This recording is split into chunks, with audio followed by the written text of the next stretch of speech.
You're sweet. Good evening, everybody. My name is Ware Harmon. I'm lucky to be the executive director here at Town Hall Seattle because I get to say things like, please welcome to tonight's event with Joseph Stiglitz, presented by Town Hall and the University Bookstore through our Civic Series. Support for the series is provided by the Boeing Company, the Real Networks Foundation, the True Brown Foundation, the Stranger, and KUOW.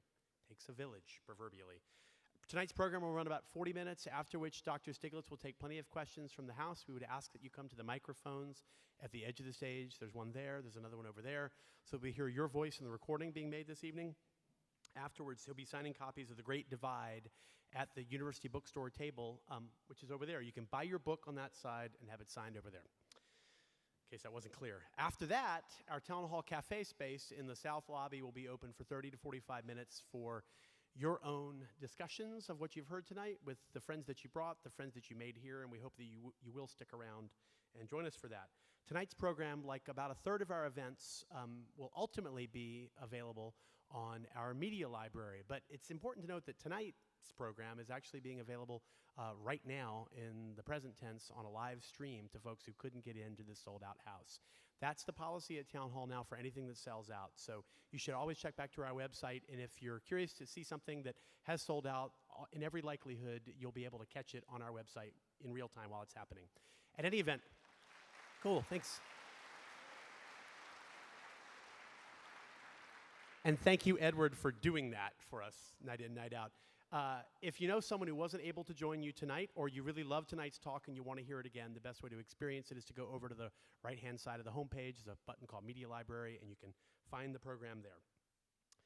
The program itself tonight will be introduced by King County Executive Dow Constantine, but before I yield the balance of my time, I want to mention a few other upcoming civics events that might be of interest. On the 29th of April, Sam Quinones will be here to discuss heroin and addiction in America. On the 8th of May, UW professor Catherine Gillespie will talk to Farm Sanctuary co-founder Gene Bauer about the ethical choices and environmental impact of eating animals. Other upcoming events across politics, science, arts, and culture include psychologist Para Espen-Stokes on climate change and public opinion, behavioral economist Richard Thaler in conversation with Nathan Myhrvold, Hampton Sides, the historian, Chris Hedges, John Gottman, a full slate of World Science Festival live streams straight out of New York to here in Seattle, and a remarkable run of upcoming musical programs, including the Bushwick Book Club's take on Barbara Kingsolver's Animal Vegetable Miracle, Elliott Bay's presentation of composer Philip Glass, our annual Hootenanny sing-along tribute to Pete Seeger. It's an intergenerational sing-along in this room on the 9th of May. And we will fill the downstairs space, or a tub within it, with 30,000 gallons of water to host the Saigon Golden Dragon water puppets for a long weekend in May. So that's just a little taste of the next 6 weeks or so upcoming here at Town Hall. The best way to stay in touch with, I hear a lot of stray murmuring about the water puppets. Perhaps concern about flooding. At any rate, the best way to stay in touch with our program is to become a member in this place. Memberships start at just $45 and go gently north from there. Your membership gets you seats down front for our events, which are very useful on a night like tonight. Discounts on your book purchase and some of the spendier ticket purchases. We send you an old-fashioned paper calendar in the mail every month. But perhaps most important, you join a group of nearly 4,000 folks from around the region who every year make this program possible. Town Hall last year, and we're on track for it again this time, offered 422 events for about 105,000 people, and only through the support of our members. So if you believe in this place and you like what we do, I hope you'll consider joining us. And if you are a member, as those of you who are arrayed down in front right now are, I want to thank you for being essential to the work that we do here to making this place possible for everybody else. Thank you. So,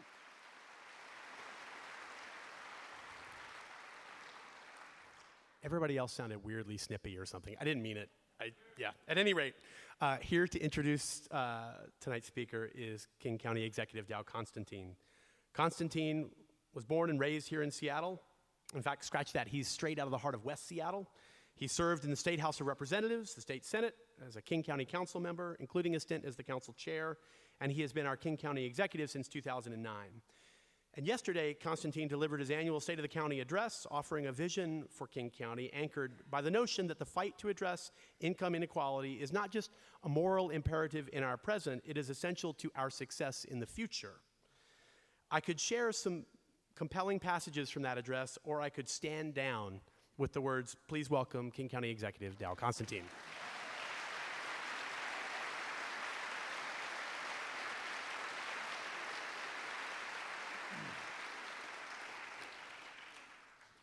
That's disappointing. I wanted to hear the speech again. Welcome, good evening. It is an honor for me to be able to introduce our guest tonight. Joe Stiglitz was born and raised in the gritty industrial town and home of the Jackson Five of Gary, Indiana. Was that for the Jackson Five or Gary, Indiana?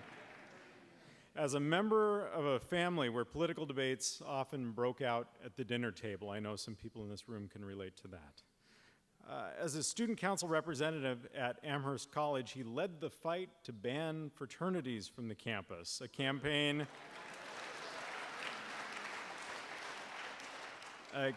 which almost got him recalled from office, but eventually proved successful.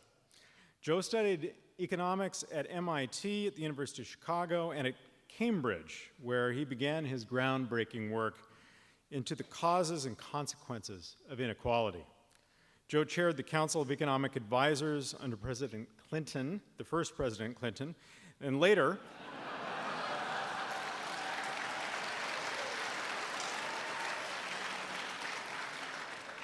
was chief economist for the World Bank. He is now best known as a professor of economics at Columbia University and a co-recipient of the 2001 Nobel Prize in Economic Sciences. He helped found the Initiative for Policy Dialogue, an organization designed to enhance democratic processes for decision-making in developing countries. And in 2011, he was named by Time magazine as one of the 100 most influential people in the world. Joe's work has shown us that a strong middle class creates a virtuous cycle of economic growth and prosperity, words he stole directly from my State of the County address yesterday. When the middle class does not share in economic gains, growth stagnates. Dr. Stiglitz cites Martin Luther King Jr. as an influence on his work.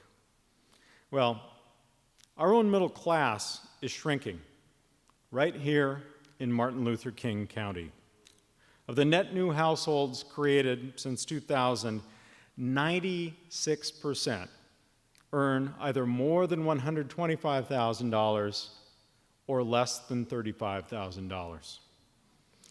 Yesterday, I delivered my State of the County address, and I focused on just this issue, on the growing inequality in our community and our country. One of our most important tools for solving the problem of inequality is a proposal we call Best Starts for Kids. It is a levy-funded program that uses proven and promising strategies to help children develop the cognitive, emotional, and social skills they need to be able to move beyond the circumstances of their birth and to reach their full potential. As we seek to create lasting prosperity, Joe adds intellectual heft to our credibility and our fight. His latest book, The Great Divide, convincingly argues that inequality is the greatest threat to our country today. He's deftly tracked the decline of the middle class, the deepening regressiveness in our tax structure, and the ways that economic inequality translates into political inequality. And when you're out there battling for hearts and minds, it helps to have a guy with a Nobel Prize on your side. Please join me in welcoming one of the most influential economic thinkers of our day, Dr. Joseph Stiglitz.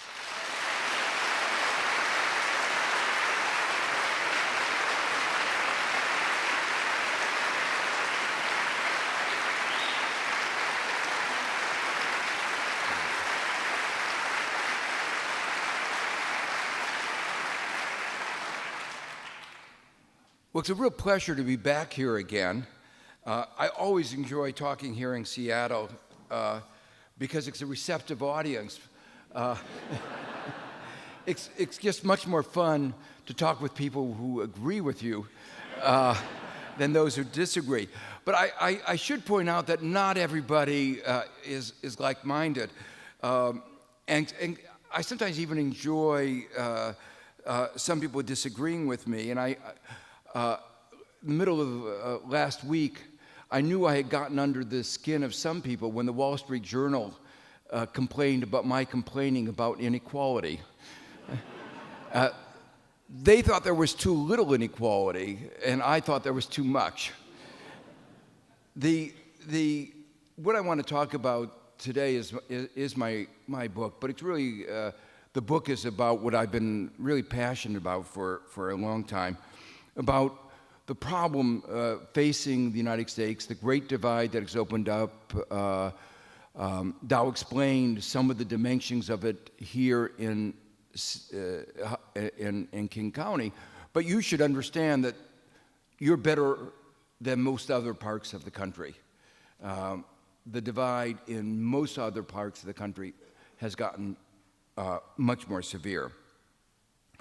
As he mentioned, my interest was awakened when I was growing up in Gary, Indiana. I don't know if you know about Gary, Indiana. It's an industrial town in the southern shore of Lake Michigan that really traces out the history of industrialization and then deindustrialization in America. It was founded in 1906. It was a real company town. In fact, probably the most company town in the country. The name Gary, Indiana, is named after the chairman of the board of U.S. Steel. And it was the largest integrated steel mill at the time, and it's since gone into decline. But when I was there, what I saw was enormous amounts of inequality, extensive racial discrimination, and episodic unemployment. You know, my classmates' parents were out of jobs every 3 or 4 years as the economy went into a downturn. What I didn't realize was this was the golden age of capitalism. This was the best that it got.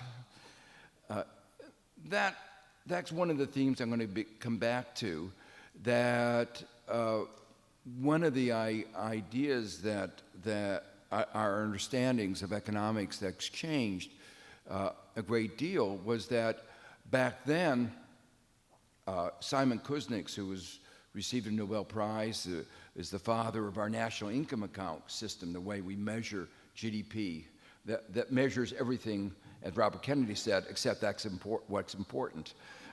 But it was important for tracing out what was happening to the economy. And he enunciated what was called a Kuznets law. He didn't call it Kuznets law, but other people call it a Kuznets law. And the idea was that in the early stages of development, inequality would grow as some parts of the economy took advantage of new technology, new opportunities. And we saw that pattern in the United States, and we're seeing that pattern today in China. But then, as the parts that were lagging behind caught up, inequality would decline. The United States went through exactly that kind of pattern, and inequality had started to decline beginning in 1929, and it continued to decline. Actually, it continued to decline until about 1980. And so he was writing in the middle of the 50s, and he thought of this as a basic law of economics. Today, we know that's not true. Because we know that beginning around 1980, inequality in the United States and in many other countries has increased. And I'll come to in a moment to explain the alternative interpretation of what has gone on. But I wanted to tell a little bit about my own story. Having grown up in Gary, Indiana, I was motivated to try to understand what gave rise to this what I thought was then high level of inequality. I didn't understand how bad it could get. And so when I went to Amherst College. I thought I was going to major in physics. Maybe something I could have amounted to something. But my passion, my concerns about trying to understand what was going on in inequality led me to MIT to study economics and to write my thesis under a great economist, Bob Solow, who himself had written his thesis on the distribution of income and inequality. I mention this because this was very counter to the main trend in economics. As you know, economists have had a lot of influence in our society, but the mainstream of economics has taken the view that even talking about inequality is a bad thing. Bob Lucas, who teaches at University of Chicago, got a Nobel Prize, said just a few years ago that the most vicious, the worst thing that any economist could do would be to talk about inequality. And sort of echoing the view that Mitt Romney did when he said one should only talk about inequality in closed rooms and quiet voices. You could understand why he might have said that. Well, out of my thesis, there was a paper published in Econometrica. I don't know how many of you read Econometrica regularly. I still modestly think it's an important paper. It's almost 50 years later, and it is still the basic paper laying out the foundations of the determinants of the distribution of income and wealth. But a few years ago, Vanity Fair asked me to write about the subject, and I wrote an article called that really summarizes a lot of what is in this book. The title of the article was "Of the 1%, for the 1%, and by the 1%." You sort of get the gist of what I was saying. Well, the good news was that article got a lot more readership than my Econometrica article did. In fact, it went viral, and that led the New York Times to ask me to curate a series in the New York Times on what we call the Great Divide. And some of those articles that I wrote are included in here as essays, updated and put in context of what has happened in the ensuing time. So what I want to do this evening very briefly is to talk a little bit about some of the new insights that we have into inequality, into the dimensions, the causes, the consequences, and what we can do about it. And I say, unfortunately, I only have a few minutes, and if you want to find out more about it, you'll have to buy the book or borrow it from somebody, because I don't want this to be a private property issue. So let me discuss a few ways in which our understanding of inequality has changed very dramatically. First, I mentioned before the dramatic change that happened around 1980 and the repeal of Kuznick's law. And there have been two interpretations of this. One is that World War II brought the country together. We had fought the war together. That resulted in a kind of national cohesion that it was a period where of our fastest economic growth, but it was a period of shared prosperity. Every group in the country grew, but those in the bottom grew faster than those at the top, so we converged. Now, just as statistics, many of you may not know this, but the top tax rate, the top marginal tax rate at the time was 91%. Now, if you listen to some people today, you would say at 91%, the economy must have been falling apart. No one was working. It just wasn't true. It was, as I say, the period of our greatest, fastest economic growth. Well, came the 70s. We went through a very difficult period in our country. There was the oil price shocks, Vietnam War, and it seemed for a while that our economic model wasn't working, and some people advocated trying another approach, and that was called supply-side economics. Those of us who studied economics thought this was a bonkers idea. But you could understand the sort of the logic. The logic was you lower tax rates, and that would provide more incentives. They lowered it down to 35%, a lot lower than the, actually below 35, almost down to 30%, a lot lower than the 91%. And you combine that with deregulation, taking away the constraints, and the two together was supposed to lead to a burst of economic growth.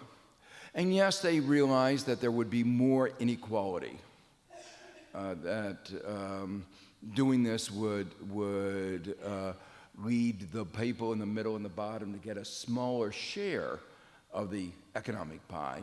But the argument was the pie would get so much bigger that everybody would benefit, even those in the middle and the bottom.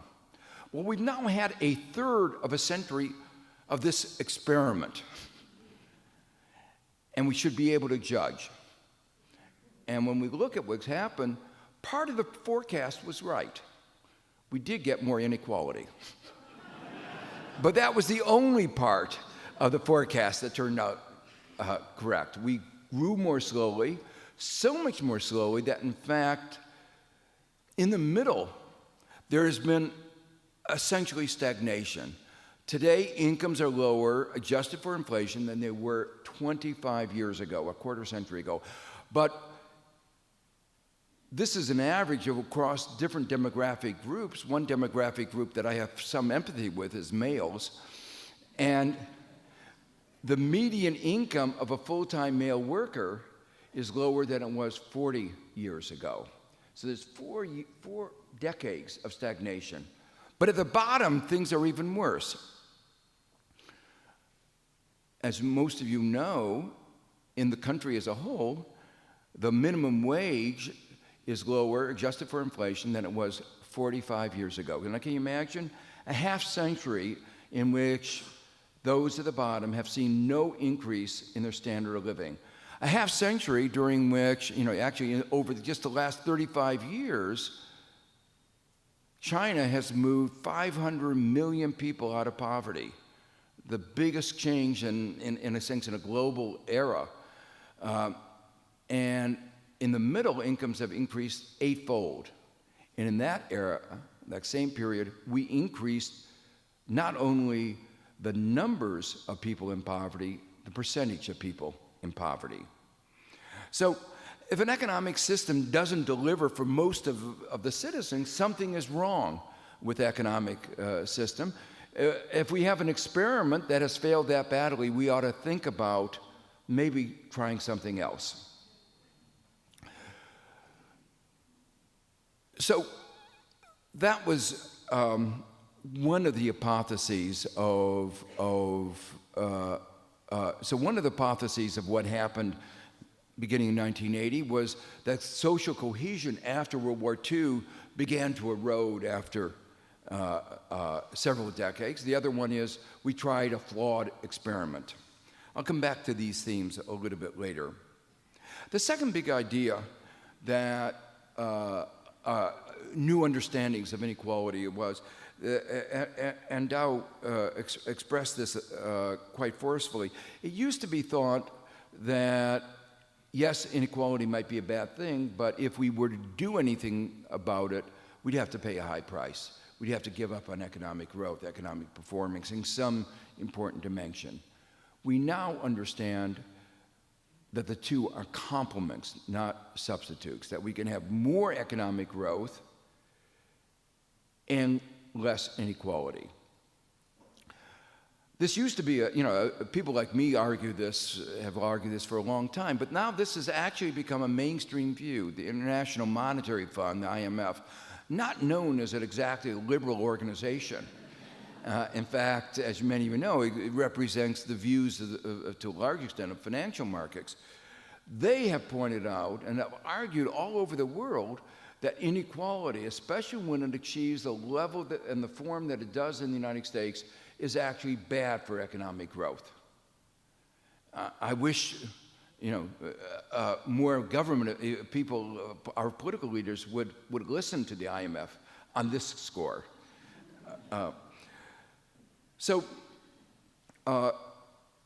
This is such a different view than Art Okun, who was chairman of the Council of Economic Advisors under President Johnson, wrote a very famous book called The Big Trade-Off, where he talked about this trade-off. And today we realize that's no longer true. A third big idea relates to concepts, one of equality of income and outcomes on the one hand, and the other one of equality of opportunity. When the debate about inequality first began to heat up in the United States, there were some people like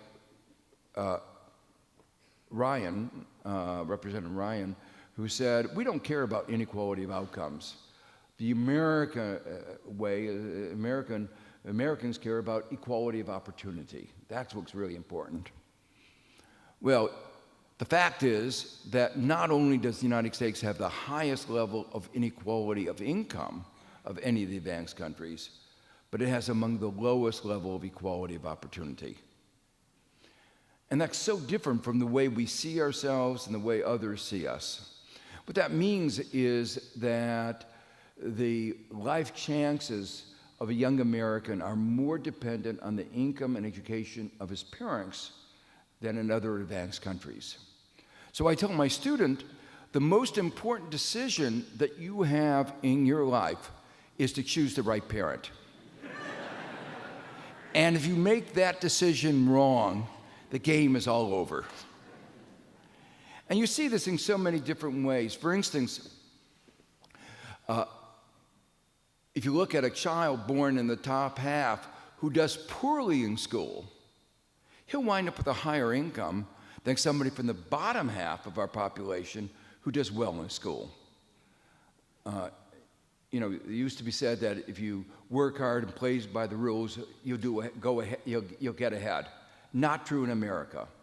And what's so striking is it's much better in the other advanced countries, including the old Europe that we used to think of as being so class-ridden and so rigid.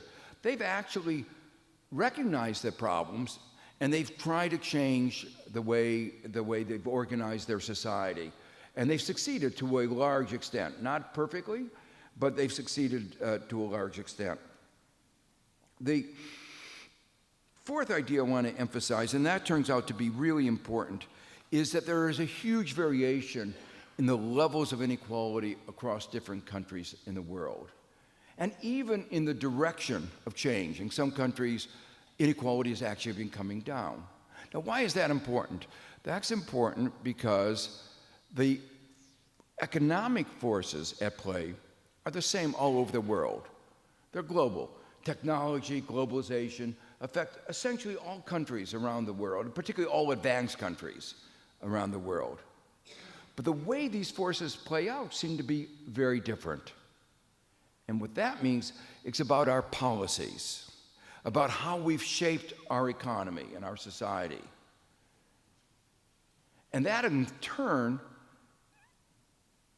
means it's about politics, and I'll come to that in a second. But let me try to illustrate some ways in which we shape our economy, we shape our society. If you have more monopoly power, then the monopolists can raise their prices. And if you have weaker protection of workers, weaker unions, then that bargaining power can drive down wages. People here in Seattle recognize that back in 1999, 98, when you had what is sometimes called the Seattle riots, the protests about WTO. And why would they protest? There were many issues. There was environment, there were concerns about developing countries, there were concerns about workers. But all of this was about how do we set the rules and regulations, legal frameworks which govern our economy. And that if globalization is an abstract force, but the way you shape globalization can lead to more inequality. Right now, the country is involved in a very big debate, or ought to be involved in a debate. The president tried to slide it through with nobody noticing, and that's about the Trade Promotion Authority and TPP, the Trans-Pacific Partnership. Partnership is a euphemism. There's one partner that's bigger than the others, and a transatlantic agreement. You know, those of us who believe in democracy think you ought to have an open debate about the issues. For some reason, the administration, in particular the USTR, doesn't believe that. So the negotiating positions of the US are not only kept secret, they're stamped secret. They've been made a national security secret. Now, it's not about national security. It's about bargaining positions. It's about the fact that corporate interests have a seat at the table. They get to see the U.S. bargaining position because they want to make sure that it is consistent with ways that will increase their profits. But NGOs, civil society, even congressmen have been having trouble getting a hold of it. Now, how can I be so adamant about that it's a bad agreement? Well, the great news about America is that everything leaks. Of course, the bad side of this is that NSA is listening to everything, including what I'm talking about now.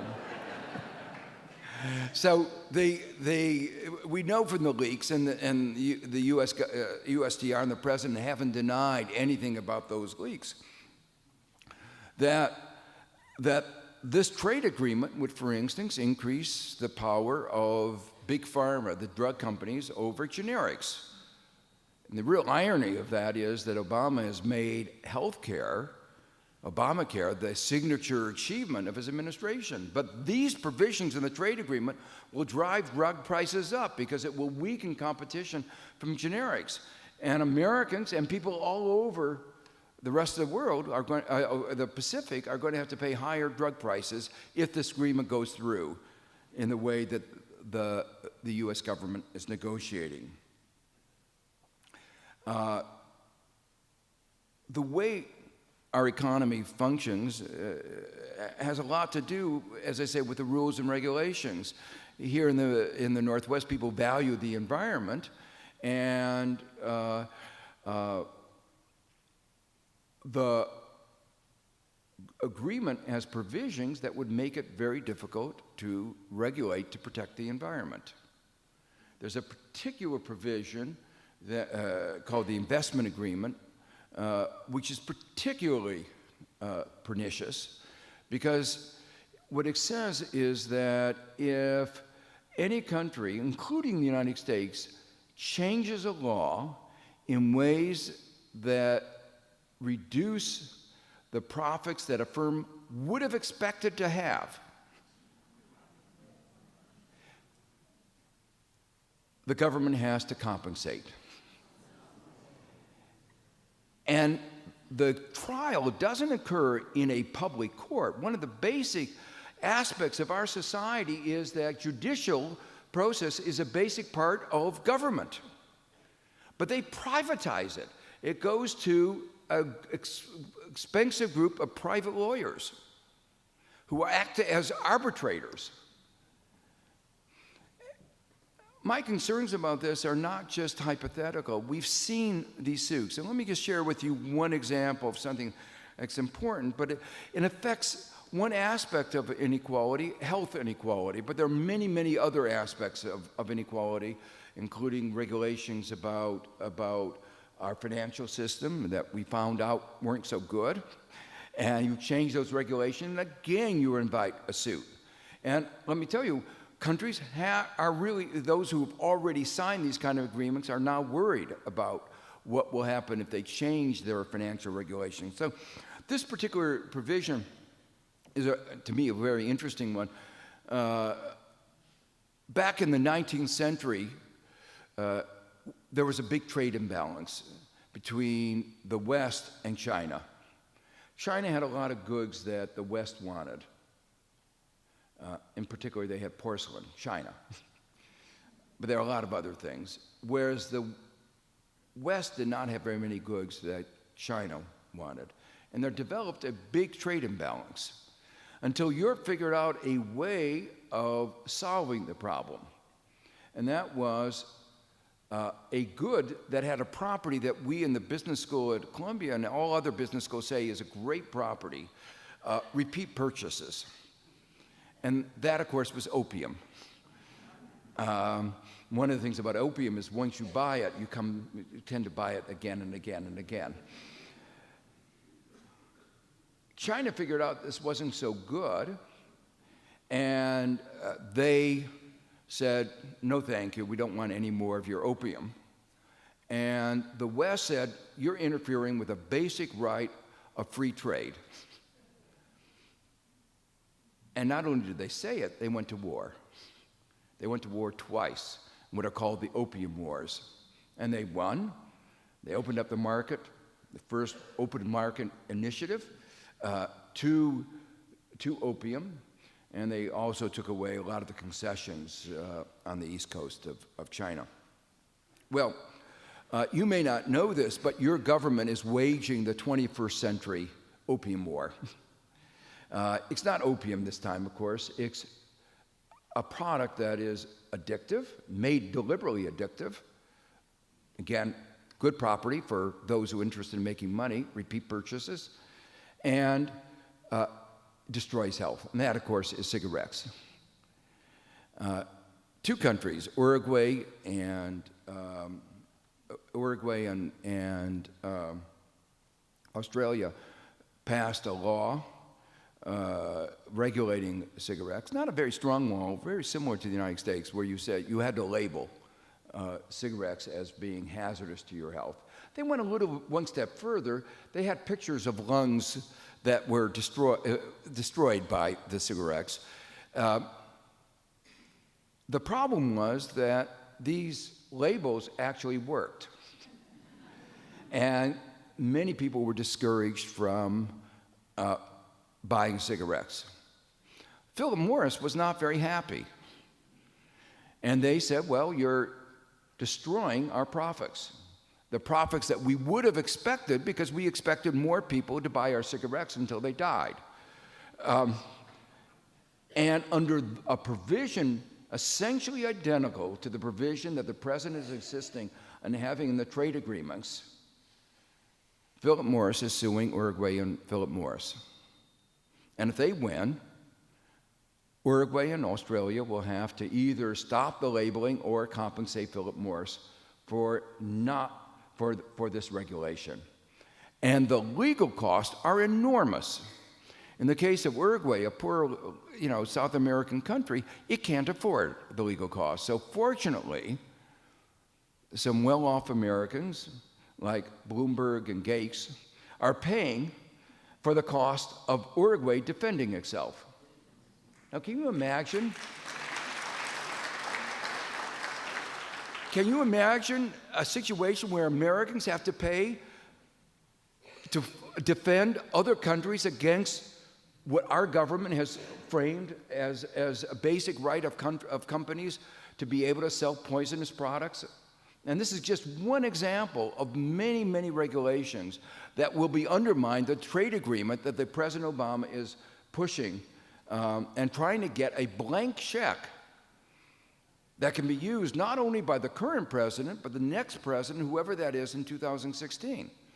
And we don't know what the Congress is. We don't know what the next president is going to be. We hope we know, but we don't know. And he's asking for a blank check that will go on for years and years and years. Well, the point I want to make is laws and regulations shape our economy.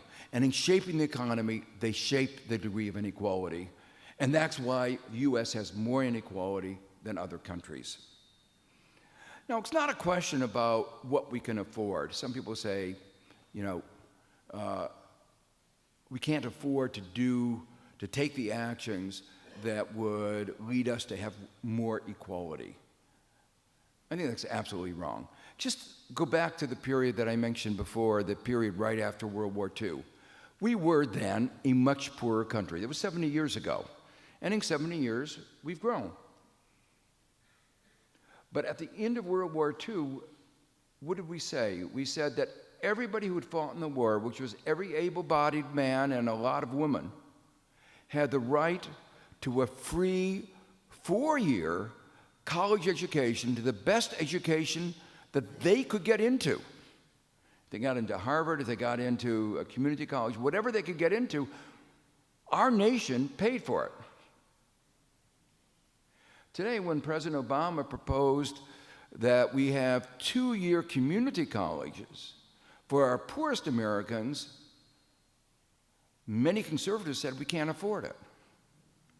Now, is it a question that we can't afford it? No, it's obviously not a question. It's a matter of choice. And this is one of the real themes that I try to bring out in the book. The inequality that we have is a result of the choices that we've made. When I say we've made, our political system. And that brings me to the next point. When you have the level of inequality, economic inequality that we have, it almost inevitably translates into political inequality, to the point where we now have a system that's better described as $1, 1 vote than 1 person, 1 vote. We have a kind of, and it gets even worse because as they get, as the money influences our political system, just as it influences the rules of the economic game, it influences the rules of the political game. So we are the country where money talks the loudest in the political sphere. We are a country where corporate Citizens United corporations can give unlimited amounts of money for campaign contributions, where the last election, each candidate spent over $1 billion, and this election is expected to cost a lot more. And when corporations make what are called campaign contributions, these are not charity.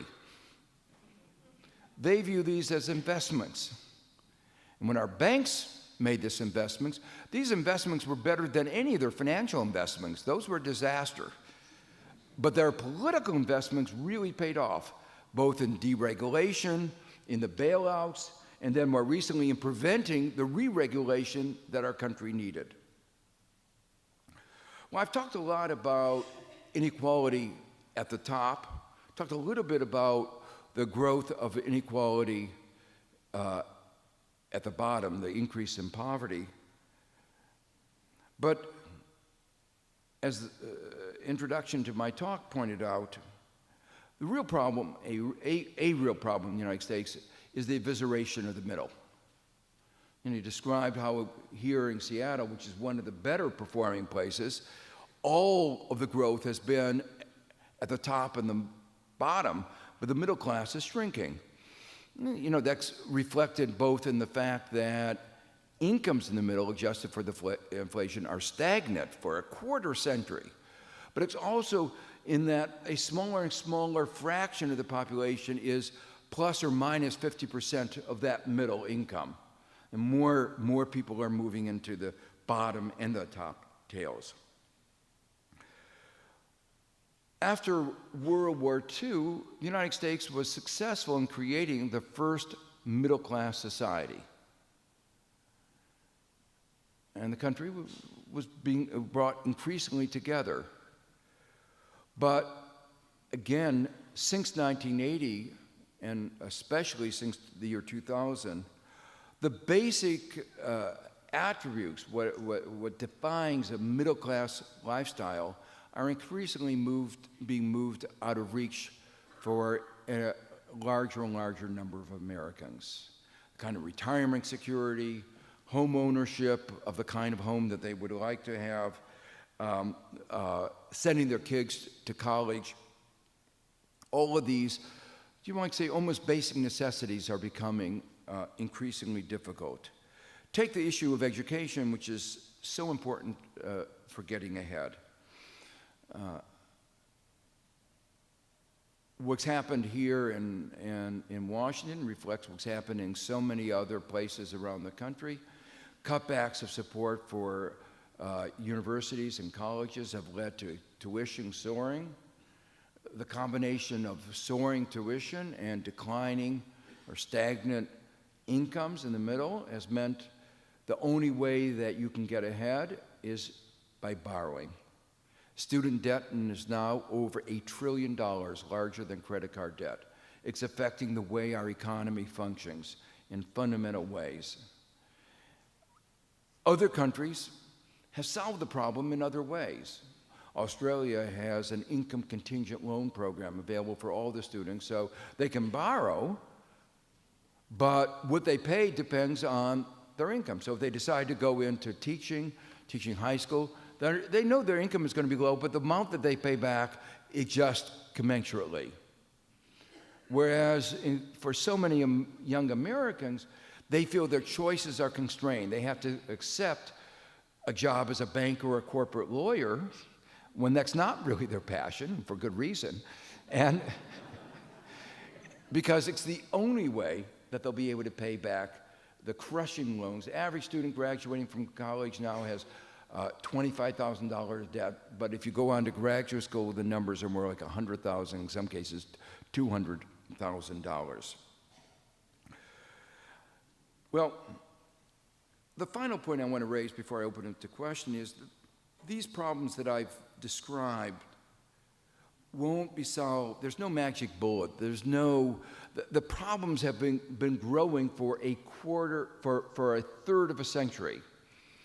And so there's nothing that we can, there's no magic bullet, nothing we can do that will correct it right away. But if we don't begin, things will get worse and worse. We've seen the trajectory that our economy is on. An economy where we have growing and increasing inequality, where, for instance, 8 people who inherited their wealth have more wealth than the bottom 44% of the country, and exercise that wealth in the political sphere to try to make sure that they can, that others can't climb up.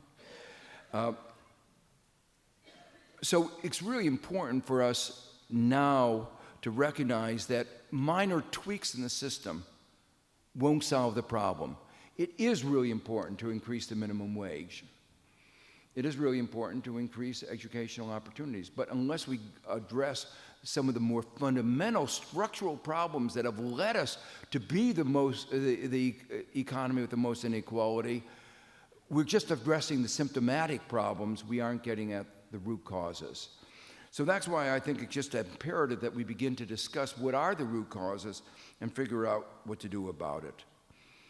But I also think that we can't wait to solve the problem that, as I say, is going to take literally to correct the mistake that's been accumulating for a third of a century. It will take another 20, 30 years. In the meanwhile, I think we have to take actions to make sure that a middle-class lifestyle is accessible to the majority of our citizens. So I just want to end on this note of urgency. 35 years ago, we began this grand experiment, which anybody with an inkling of a scientific background would say has been a dismal failure. We have to change. And we can't go on as business as usual. I hope discussions like this, town hall meetings all over the country, will be part of a process of bringing about that kind of change, that we will take this course, not of accepting business as usual, continuing the course we've been on for a third of a century, but really going into the different course that will enable us to restore the kind of society that we had, the kind of social cohesion that we had in the decades after World War II. Thank you.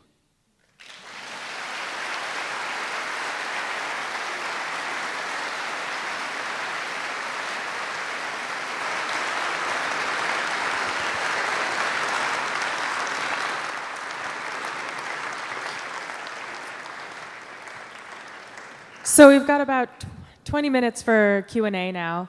I'd like to remind folks that we've got mics on either side of the stage. If you could please come up here to ask your question. And because there are quite a few people looking to ask their questions, I'd like to ask everyone to keep your questions brief and in the form of a question. Thank you.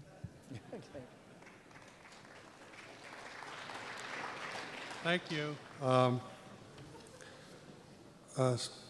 My question is something contrary, but science and history demonstrate that power laws reflect the natural distribution of inequality in nature across cultures, economic systems, and human endeavor.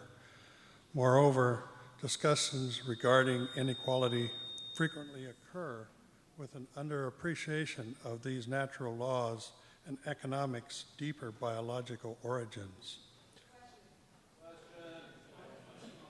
I was just getting there.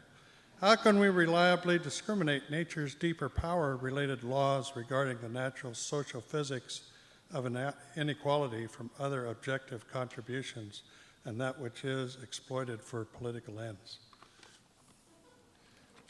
Well, I'm not sure what the question was, but the point I wanted to make is that the fact is that the degree of inequality differs across countries. So these are not natural laws. That the fact, we're not every society has some inequality. We're not talking about eliminating inequality, but the magnitude of the inequality is greater than, and significantly greater than in other countries. And inequality in the United States has been increasing, and in other countries has been decreasing. So again, these are not natural laws. They are the result of the policies and our politics. And in that, there's a lot of hope because it means we can change it.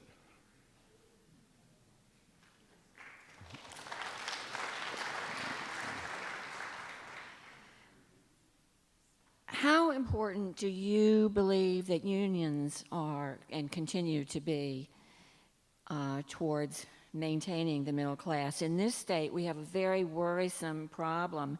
There is a big movement to turn the state into a right-to-work state. What suggestions, what help do you think? I think that would be a big mistake.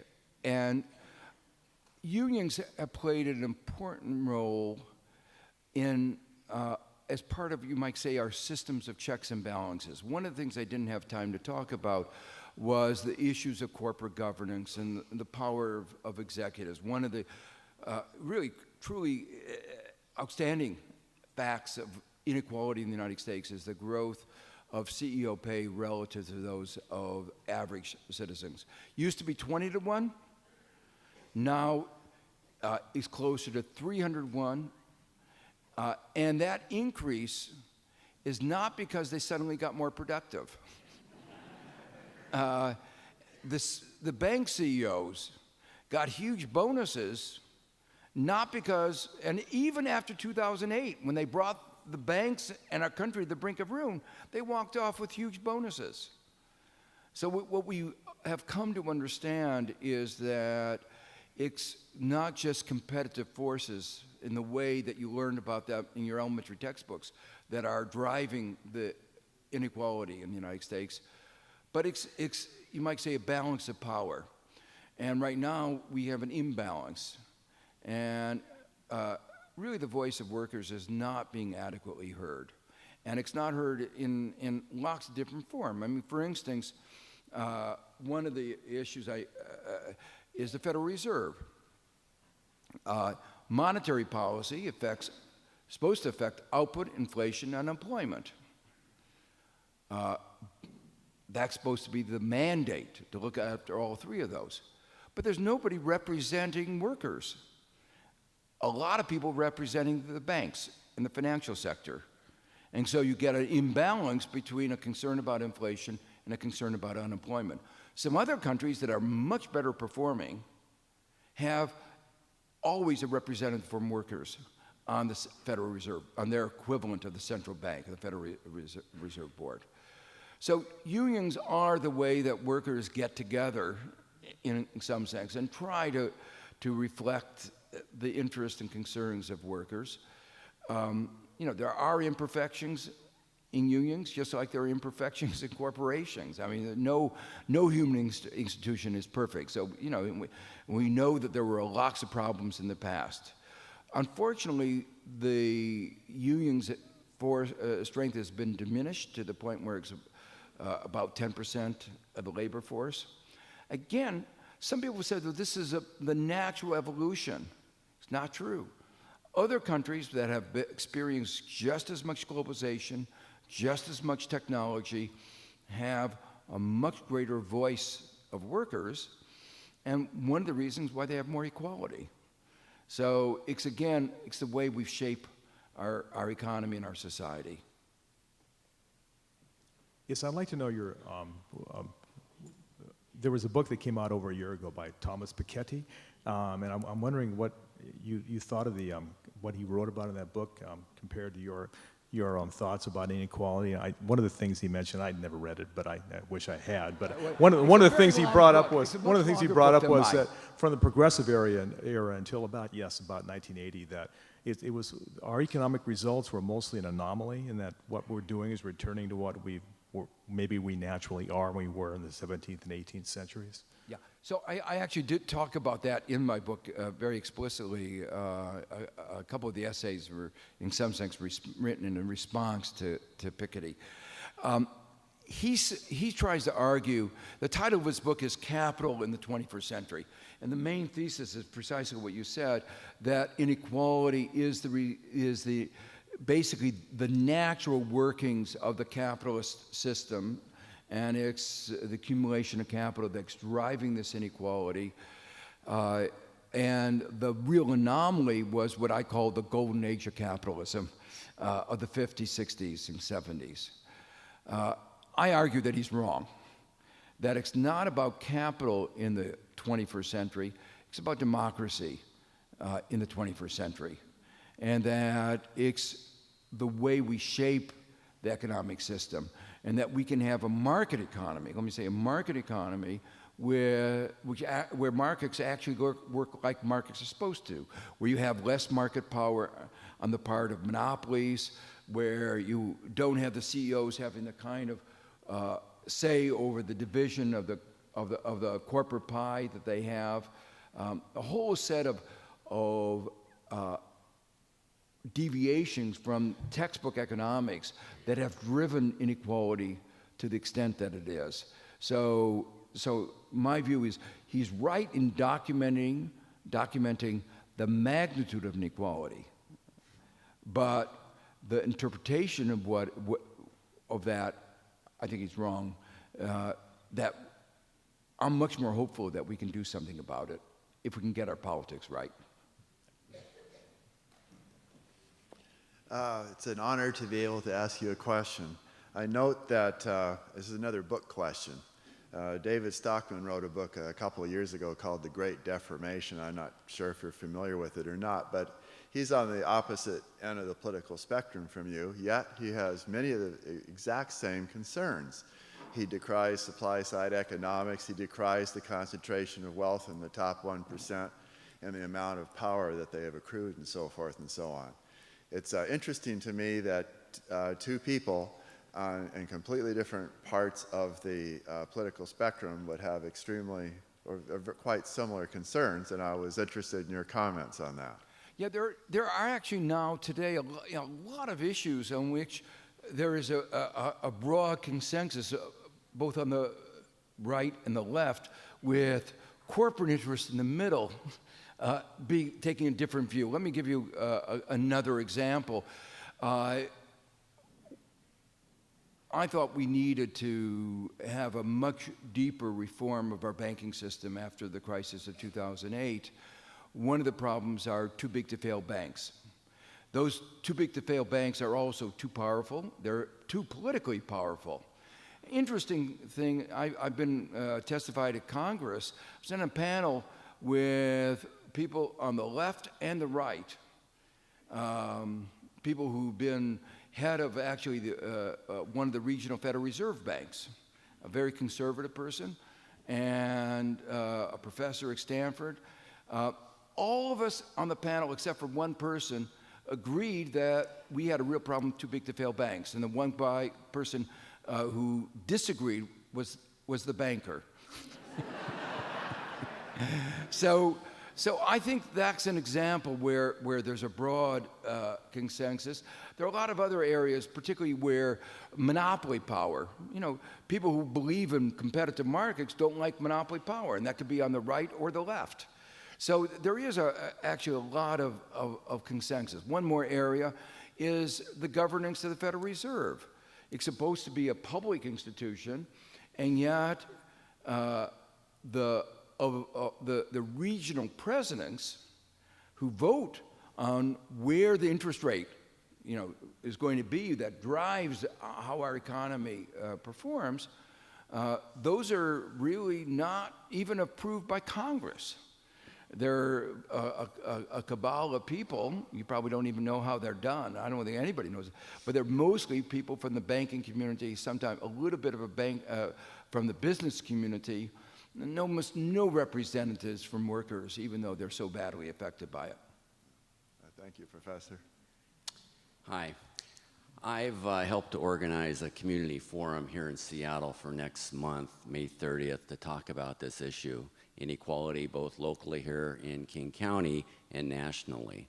And the goal of our forum is not only to talk about the here's what's happening, the here's what, and then the so what, how it really impacts us, which you've talked a lot about tonight, but then to get into a conversation about the now what. What do we as local citizens, community members do about it? How do we get involved? If you were to show up at our forum, how would you counsel us to get more involved, and what specific actions would you advise us to take so we can make a difference? Well, first, I begin by saying, the economic framework is the most important determinant of inequality. So, and it's every aspect. It's the laws and regulations. It's the tax system that rewards, for instance, speculation more than it rewards hard work. And they talk about incentives, but having lower taxes on the speculation on land, has anybody ever shown that leads to more land? I've still been waiting for the supply side response on this, and a little bit of landfill, but it's not a very big deal. And education, a lot of discussion finally going on about what happens before children enter the kindergarten. That a lot of the problems start basically even prenatal, and that we have to deal with that. So those overall frameworks are really important. But at the local level, there's still a lot that can be done, because a lot of the inequality is in some sense local in nature. Now, one of the reasons I was happy to come to Seattle is because you started here in Seattle a national movement for raising the minimum wage.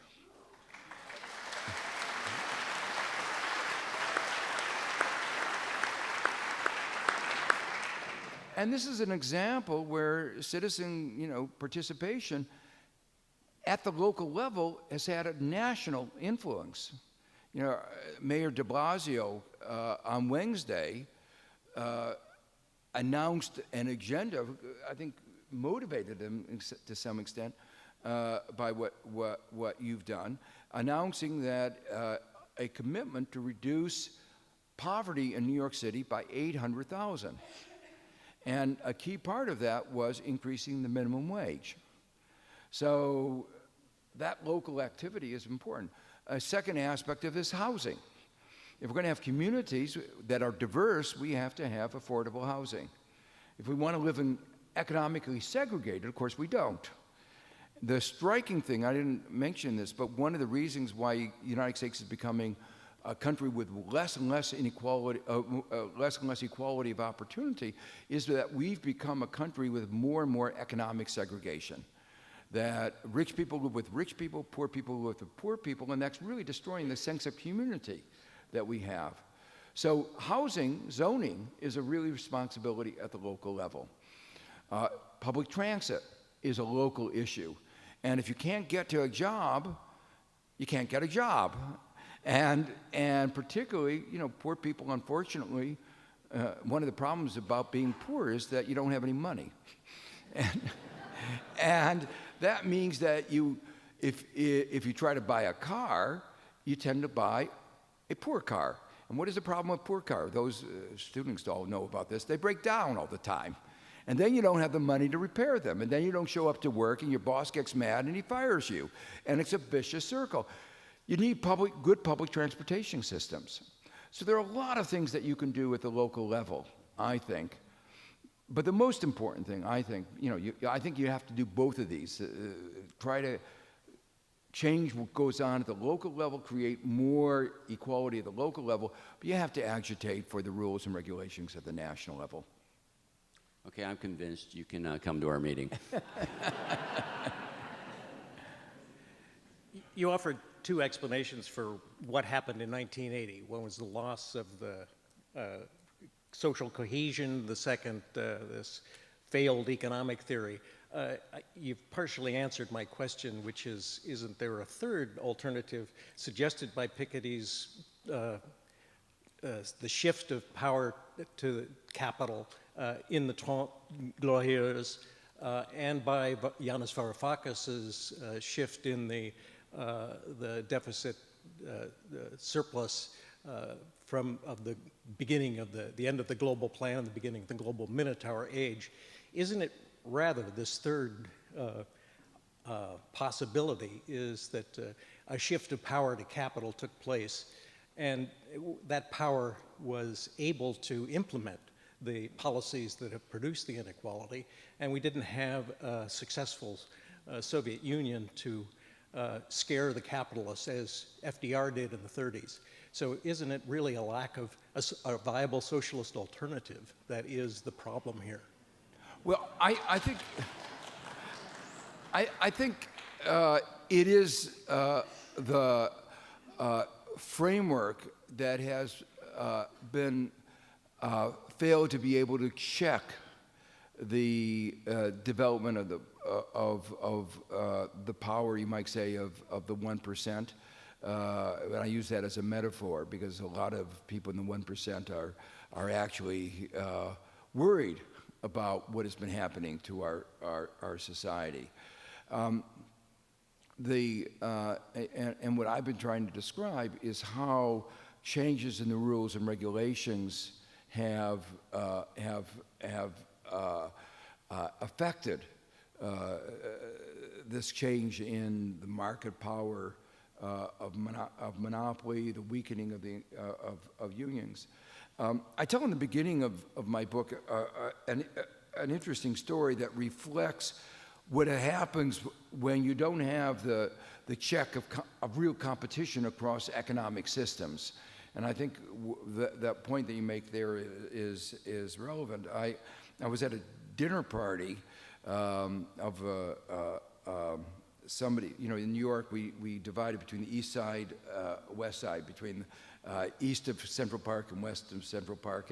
And it's a little bit of a caricature, but it's still true that they're different cultures. And the east side, for those of you who don't know, is where the bankers live. And the west side is where the publishers and the musicians and Columbia University is. So, but I do get invited across the park occasionally, and I got invited across the park by somebody very wealthy who was very concerned about the growth of inequality, and she decided to have a dinner party and decided to invite a few academics and a number of billionaires, multi-billionaires. It was an interesting evening, marked by kinds of conversation that were really memorable. As one of the people who had inherited a few $1 billion was saying, how about lazy people, and then. And then he went on, people who shirked, and then he went on and talked about, with the guy sitting next to him, about where the best place to hide your money. Was the Cayman Islands better than some other offshore center? But then the conversation went on to a refrain that got heard several times in the evening, which was, remember the guillotine.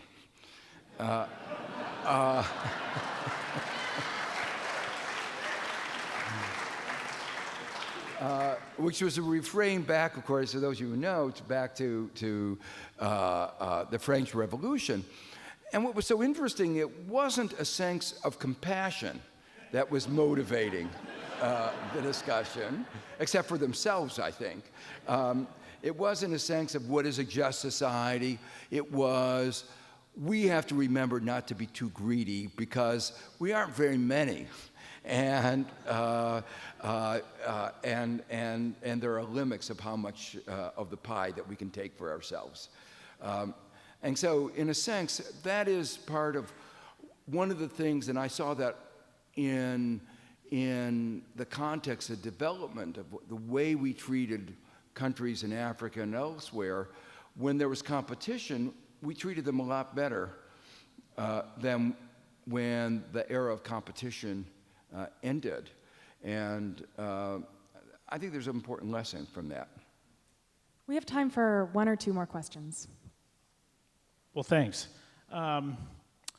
Does the term fascism, defined by Mussolini as the marriage of corporation and state, resonate with you? You know, especially regarding policies and Supreme Court decisions and data-driven police states? Okay. Well, fortunately, we're not down that far. Are you sure? I better take the last question. Hi, I'm Blythe. We are so grateful that you've come here, and I represent a group of PhD students from the University of Washington studying pharmacoeconomics, and together we have a question for you. So we absolutely love your 1973 paper with Rothschild establishing the pooled and separated equilibrium for health insurance. And so what we wanted to know is how do you, just wait you guys, it's important. How do you predict, what do you predict is going to be the effect of the Affordable Care Act, of Obamacare, in changing inequality based off of this equilibrium? Okay, well, I think the affordable, you know, the distinguishing aspect of America is that it has been the only advanced country that has not recognized the right to access to health care as a basic human right.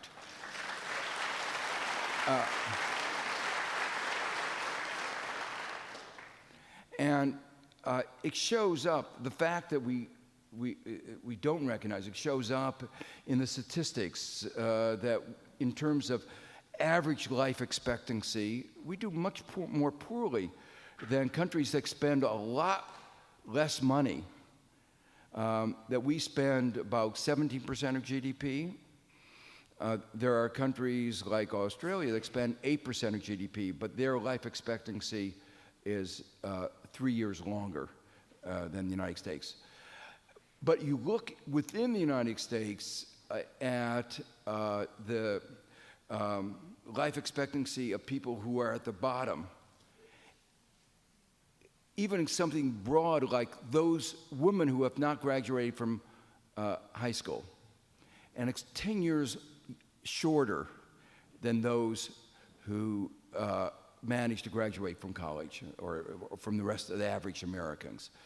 I have to tell a little story. I was, Sarkozy, President Sarkozy of France visited Colombia in the midst of the Affordable Care Act debate, Obamacare debate, and a student asked him, what do you think of Obamacare, you know, of the bill? And he first hesitated and he says, you know, I don't want to comment on your domestic disputes. Remember, Sarkozy is on the right in France. He just went, so I went, and then he couldn't help himself. But he went on to say, I just don't understand you Americans. we on the right in France view access to health care as a basic right. We can't imagine the way that you've approached health care. Now, I think there are two aspects of Obamacare. One of them was that it would extend access. It's been undermined by the fact that a large number of states, including the states that have been where the need is greatest, have turned down Medicaid expansion. And so they've totally undermined, and the Supreme Court said that undermined the mechanism that was put into the law to try to cajole states to providing health care for their poor citizens. So that part, just was undermined by the Supreme Court, and so there won't be equal access in the southern states in the United States. The second thing was that it was intended to bring down cost. I think it will do that to some extent, but in getting that agreement, Obama made some compromises that allowed monopoly power to continue in the health insurance industry. It allowed monopoly power to continue in the pharmaceutical industry, and one of the reasons why Americans pay much higher drug prices than others, anywhere else in the world. And as I said earlier, I am very worried and befuddled why Obama is trying to push a trade agreement which will lead to higher drug prices for Americans and for countries all over other members of the trade agreement. Now, over the long run, what she was asking about is my earlier work raised some real problems of what are called adverse selection, of problems that when you're an insurance company, the best way of increasing your profits is to make sure that you don't insure people who are going to need the insurance. And they spend a lot of money to figure out how to do that, and they're very clever. And so the implication of that is I am not, over the long run, optimistic that this kind of patchwork that we did to try to keep an old system going rather than reforming it to a single-payer system, recognizing